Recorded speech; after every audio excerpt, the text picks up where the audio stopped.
Hello everyone, most welcome all of you. आज अपन पढ़ेंगे chapter number 4 रघुवीर साहे साहब की रचना कैमरे में बंद अपाहिज।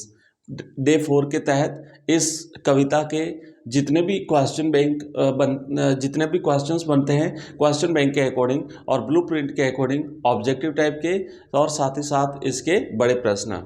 तो देखिए नेक्स्ट शुरू करते हैं। पहला क्वेश्चन आप देखिए सामने लिखा हुआ है कि कैमरे में बंद अपाहिज कविता में मीडिया के किस माध्यम का उल्लेख किया गया है। देखो मीडिया के अलग अलग माध्यम होते हैं, जैसे प्रिंट मीडिया है, जैसे इलेक्ट्रॉनिक मीडिया है ना, अलग अलग विभिन्न माध्यम है। तो इसमें से ये जो चार माध्यम है यहाँ पे दिए हुए हैं, इसमें से किस माध्यम की बात करी है, कौन से माध्यम में उस अपाहिज को बुलाया गया था। ऑप्शन एक है रेडियो, दूसरा है टेलीविज़न, तीसरा है इंटरनेट और चौथा है सिनेमा। तो इस क्वेश्चन का सही जवाब रहेगा बच्चों ऑप्शन टेलीविज़न, क्योंकि जो इलेक्ट्रॉनिक मीडिया है, जो टेलीविज़न है जहाँ पे टीवी पर कार्यक्रम प्रसारित हो रहा था, तो उसके स्टूडियो में उस अपाहिज व्यक्ति को, उस विकलांग व्यक्ति को, उस दिव्यांग व्यक्ति को बुलाया गया था। तो राइट आंसर रहेगा टेलीविज़न। नेक्स्ट है दूसरा प्रश्न कि आपका अपाहिजपन आपको, आप ध्यान दीजिएगा, आपका अपाहिजपन आपको पंक्ति में कौन सा अलंकार है। ये तीन शब्दों की एक पंक्ति में आपको ध्यान देना है कि अवर्ण की आवृत्ति हो रही है, तो अवर्ण की आवृत्ति के कारण यहाँ पे अनुप्रास अलंकार है, राइट। तो इसमें अनुप्रास अलंकार हो गया। यमक अलंकार कहाँ होता है कि जहाँ पे दो शब्द की आवृत्ति होती है और उसका अर्थ भिन्न भिन्न होता है, तो वहाँ पे यमक अलंकार होता है। जैसे कनक कनक ते सौगुनी मादिक ता अधिकाय, या खाए बोराय जग वा पाए बोराय।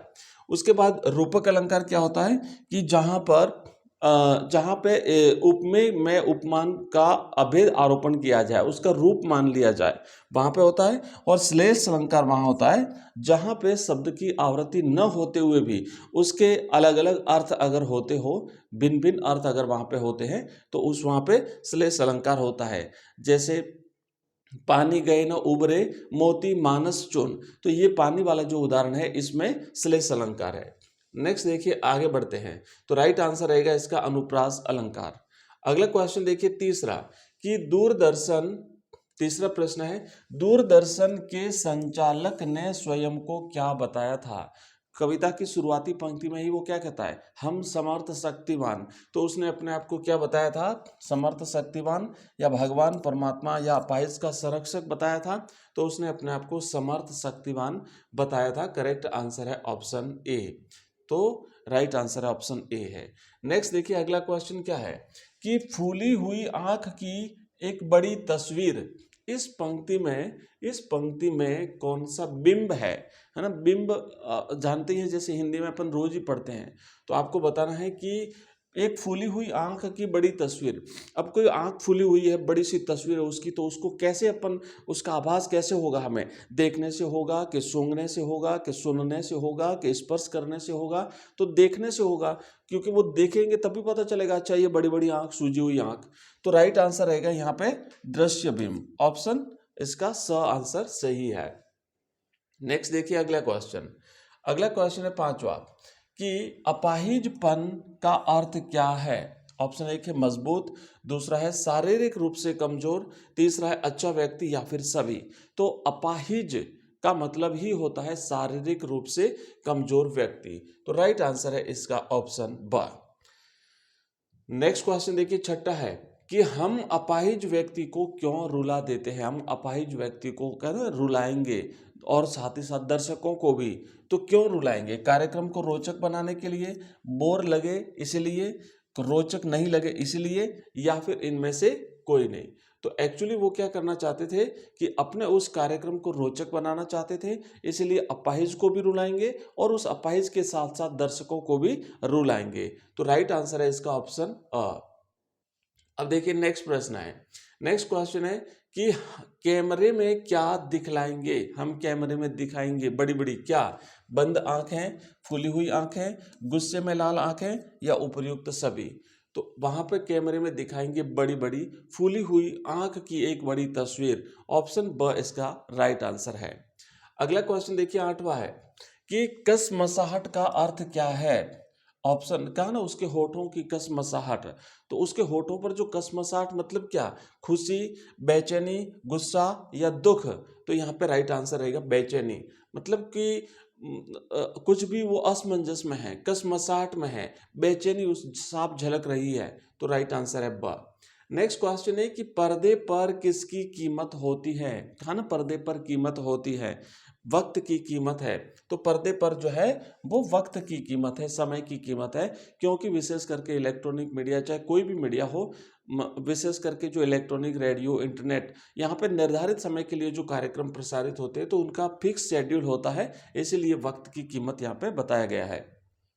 नेक्स्ट प्रश्न है, रघुवीर साहब साहब का जन्म कब हुआ था, 1939, 29 या 1909। तो 1929 में रघुवीर साहब साहब का जन्म हुआ था। तो करेक्ट आंसर रहेगा ऑप्शन स।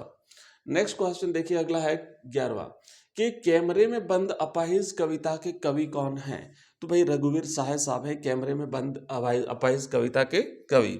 तो राइट आंसर रहेगा ऑप्शन स, रघुवीर साहब साहब।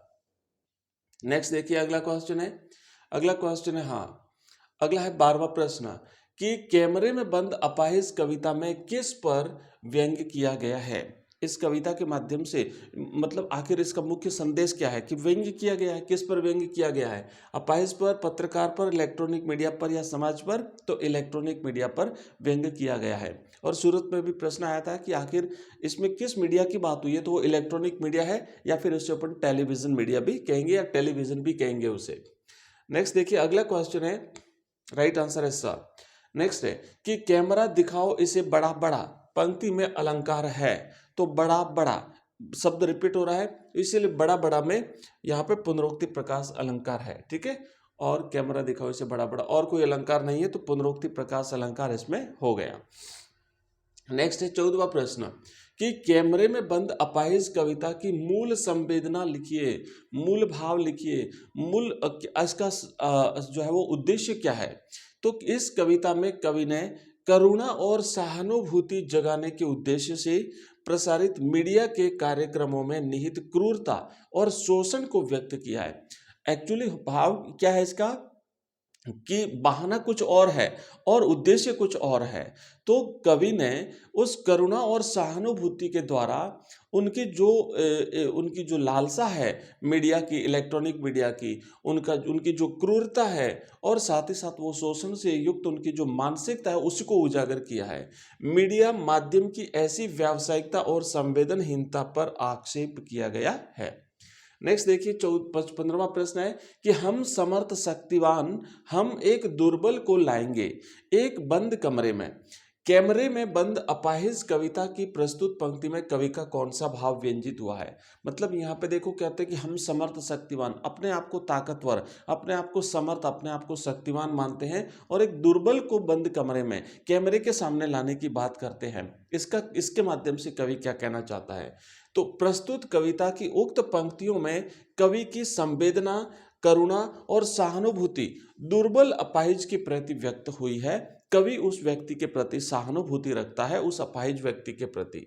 साथ ही दूरदर्शन के कार्यक्रम संचालकों की संवेदनहीनता पर सशक्त व्यंग्य और आक्षेप भी हुआ है। नेक्स्ट प्रश्न है देखो कि हम समर्थ शक्तिवान, इस पंक्ति में समर्थ शक्तिवान किसको बताया गया है और क्यों बताया गया है। तो इस पंक्ति में समर्थ शक्तिवान इलेक्ट्रॉनिक मीडिया को बताया गया है। इलेक्ट्रॉनिक मीडिया को समर्थ और शक्तिवान बताया गया है। क्यों बताया गया है, अब देखो प्रश्न जैसे बनता है ना कि किसको बताया गया है, तो पहले तो किसको बताया उसका आंसर देना और फिर क्यों बताया तो उसका आंसर देना है। क्योंकि अगर ऐसे प्रश्न आते हैं तो इनके नंबर भी अलग अलग डिवाइड होते हैं। जैसे 2 नंबर का है तो 1 नंबर इसका रहेगा और 1 नंबर पीछे वाले का रहेगा। तो मीडिया ऐसा ही मानता है कि क्योंकि उसका प्रसार दूर दूर तक होने से वह लोगों को प्रभावित करने की शक्ति रखता है। तो इसलिए वो कहता है कि भाई हम जो है वो समर्थ है, हम शक्तिवान है, क्योंकि हमारे पास ताकत है, हम लोगों को प्रभावित कर सकते हैं। नेक्स्ट है कि दूरदर्शन के द्वारा एक अपंग व्यक्ति को दर्शकों के समक्ष क्यों प्रस्तुत किया गया है। तो दूरदर्शन वाले जो है एक अपंग, एक विकलांग, एक अपाहिज व्यक्ति को ही क्यों प्रस्तुत करते हैं। तो इसके पीछे 2 रीजन है। पहला तो क्या है कि दूरदर्शन के द्वारा एक अपंग व्यक्ति को दर्शकों के सामने प्रस्तुत करने का प्रत्यक्ष कारण उसकी पीड़ा को प्रकट करके उसके प्रति दर्शकों में सहानुभूति जगाना है। भाई कोई कमजोर व्यक्ति होगा और उसके बारे में जब हम बताएंगे जनता को, तभी तो सहानुभूति पैदा होगी। तो एक तो उसके प्रति सहानुभूति पैदा करके अपना हित करना है ना, अपना लाभ करना, आर्थिक लाभ करना। और दूसरा क्या है, होता है, परंतु परोक्ष कारण अपने चैनल की लोकप्रियता बढ़ाना और धनोपार्जन करना है, धन कमाना है। तो पहला तो ये था कि क्योंकि अगर दूसरे को किसको करेंगे, कोई शक्तिशाली व्यक्ति अपना मजाक कौन उड़ाने देगा, ठीक है। तो एक कमजोर व्यक्ति है, एक दुर्बल व्यक्ति है, तो इसलिए क्योंकि एक तो वो दुर्बल है इसलिए, और दूसरा कि उसके प्रति सहानुभूति पैदा होगी, और इससे क्या होगा, इससे उनका आर्थिक लाभ होगा, उस धनोपार्जन होगा, और साथ ही साथ लोकप्रियता बढ़ेगी कि भाई ये जो मीडिया है, ये जो चैनल है, ये जो टीवी चैनल है, ये विशेष करके गरीबों के प्रति सहानुभूति रखता है, सामाजिक मुद्दों पर बात करता है। तो ऐसे उनकी लोकप्रियता बढ़ेगी, लोग ऐसा ही समझेंगे। बल्कि हकीकत तो ये होती है कि वो अपनी प्रतिष्ठा बढ़ाना चाहते हैं, और साथ ही साथ वो अपना धनोपार्जन, आर्थिक लाभ करना चाहते हैं। नेक्स्ट प्रश्न है कि अब मुस्कुराएंगे हम, दूरदर्शन पर कार्यक्रम का संचालक मुस्कुराता क्यों है, इसका क्या कारण है। तो भाई देखो कि कार्यक्रम संचालक अपने कार्यक्रम का जैसा परिणाम चाहता है वह नहीं हुआ, क्योंकि वो क्या चाहता था, वो उस अपाहिज को भी रुलाना चाहता था, और उसी के साथ साथ दर्शकों को भी रुलाना चाहता था, पर वो इसमें सफल नहीं हुआ। अब नहीं हुआ, फिर भी कार्यक्रम की समाप्ति पर वह मुस्कुराता है। इसके दो कारण हो सकते हैं। क्या, पहला तो यह है कि वह अपनी झेप को छिपाने के लिए मुस्कुराने का दिखावा कर रहा है। भाई वो असफल रहा ना, तो थोड़ा अपने ऊपर खींच तो आएगी उसे, पर वो दिखाना नहीं चाहता, क्योंकि उसका तो रोज का काम है। अगर इस तरीके से वो दिखा दिया तो फिर समझ जाएंगे लोग कि उसका भाव क्या था। तो एक तो वो उसे छिपाने के लिए, और दूसरा कारण ये था कि कार्यक्रम के अंत में मुस्कुराते हुए विदाई लेना दूरदर्शन के कार्यक्रम का नियम होता है। तो ऐसा सिखा दिया जाता है कि आपको हंसते हुए, मुस्कुराते हुए विदाई लेनी है। नेक्स्ट प्रश्न है कि कैमरे में बंद अपाहिज कविता का प्रतिपाद्य उद्देश्य संदेश क्या है। अब देखो ये जितने भी प्रश्न है ना, ये सारे प्रश्न अपन कर चुके हैं, इन्हीं प्रश्नों में हो चुके हैं। तो देखो प्रश्न कैसे कैसे आ सकते हैं, तो इस प्रकार के कुछ प्रश्न ध्यान दीजिए। पूछा जा सकता है कि कैमरे में बंद अपाहिज कविता का प्रतिपाद्य उद्देश्य या संदेश क्या है। तो यही संदेश है कि लोगों के प्रति करुणा जगा करके, अपाहिज व्यक्तियों के प्रति करुणा जगा करके जो इलेक्ट्रॉनिक मीडिया अपना आर्थिक लाभ करना चाहता है, उस पर कवि ने व्यंग्य किया है। तो इसका मुख्य उद्देश्य क्या है, उस इलेक्ट्रॉनिक मीडिया पर व्यंग्य करना। नेक्स्ट फिर क्या है, अथवा दूसरा प्रश्न कैसे आ सकता है। देखो एक तो ये आ सकता है, दूसरा क्या है कि कैमरे में बंद अपाहिज कविता के व्यंग्य पर टिप्पणी कीजिए। तो भाई कवि ने यहाँ पे इलेक्ट्रॉनिक मीडिया पर व्यंग्य किया है कि वो इस प्रकार के सामाजिक उद्देश्यों से परिपूर्ण कार्यक्रम प्रसारित करने के नाम पर अपनी लोकप्रियता बढ़ाते हैं और अपना आर्थिक हित देखते हैं। अथवा फिर ऐसा भी आ सकता है कि कैमरे में बंद अपाहिज कविता के प्रतिपाद्य के विषय में अपनी प्रतिक्रिया प्रस्तुत कीजिए। तो आप यही लिखना है, इलेक्ट्रॉनिक मीडिया पर व्यंग्य किया गया है। नेक्स्ट देखो अगला क्वेश्चन है, और फिर है देखो कैमरे में बंद अपाहिज कविता। आइए हमने ये इसको पढ़ लिया, ठीक है, ये पहला प्रश्न था तो इसे हमने कर लिया है। इसके बाद ये जितने भी क्वेश्चंस हैं आप देख लीजिए, ये जो प्रश्न है इन सारे प्रश्न जो हम पीछे कर चुके हैं। आज इसमें हमने सप्रसंग व्याख्या इसलिए नहीं ली है कि कल की जो हमारी क्लास रही थी संडे की, उसमें जो काव्यखंड पूरा है ना, वो संपूर्ण काव्यखंड की हमने एक साथ वहाँ पे उसकी व्याख्या देख ली है। तो आपको बस उसी में से आ जाएगी, आप लिख लीजिएगा, कुछ भी बाकी नहीं है। तो दो बार एक ही चीज़ को रिपीट ना करके हम इसी प्रकार के और ज़्यादा क्वेश्चंस जो है वो करेंगे। तो आज की क्लास में बस इतना ही। कैसी लगी आपको ये क्लास मुझे ज़रूर बताइएगा। मिलते हैं अगले क्लास में, तब तक के लिए जय हिंद, जय भारत।